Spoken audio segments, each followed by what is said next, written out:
ভারতের আম একেবারে মুখের উপর না করে দিয়েছে আমেরিকা। 15টা শিপমেন্ট বাতিল হচ্ছে। আমেরিকাতে ঢুকতেই পারছে না, ঢুকতে পারবেও না, কারণ ভারতের আমকে মুখের ওপর না করেছে আমেরিকা। আটলান্টা, সান ফ্রান্সিসকো এবং লস অ্যাঞ্জেলেস সবাই বলছেন যে না, একেবারেই এতে শিলমোহর দেওয়া যাচ্ছে না। কিন্তু ভারতের এই বিপুল পরিমাণ রপ্তানির ক্ষতি কেন হলো, কেন মুখের ওপর একেবারে না করে দিল আমেরিকা?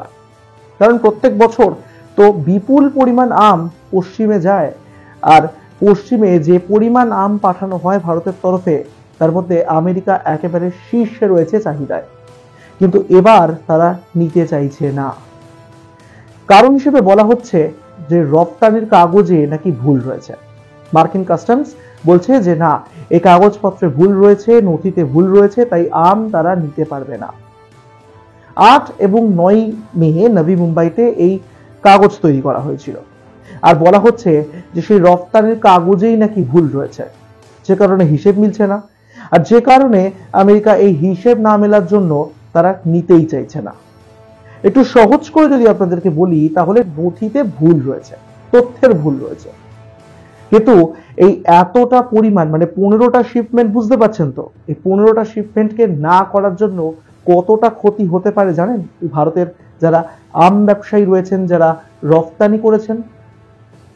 এক্ষেত্রে বলা হচ্ছে যে প্রায় 4 কোটি টাকার উপরে নাকি সেই ক্ষতির পরিমাণটা পৌঁছিয়ে যেতে পারে।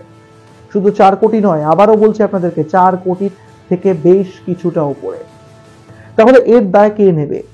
এবার এই যে ক্ষতির মুখে পড়তে চলেছেন ব্যবসায়ীরা, তাদের দায় কি নেওয়া হবে? কেউ নেবে? তারা কি ক্ষতিপূরণ পাবেন? তার উত্তর এখনো পর্যন্ত পাওয়া যায়নি। আর এই সবকিছুর মধ্যে দেখতে গেলে প্রত্যেক বছর যে বিপুল পরিমাণ আম এই আমেরিকাতে যাচ্ছে, এ বছরই কিন্তু আমেরিকা মুখের ওপর না করে দিচ্ছে যে না, আম তারা নিতে পারবে না। ফলে এই আম কি হবে এবার?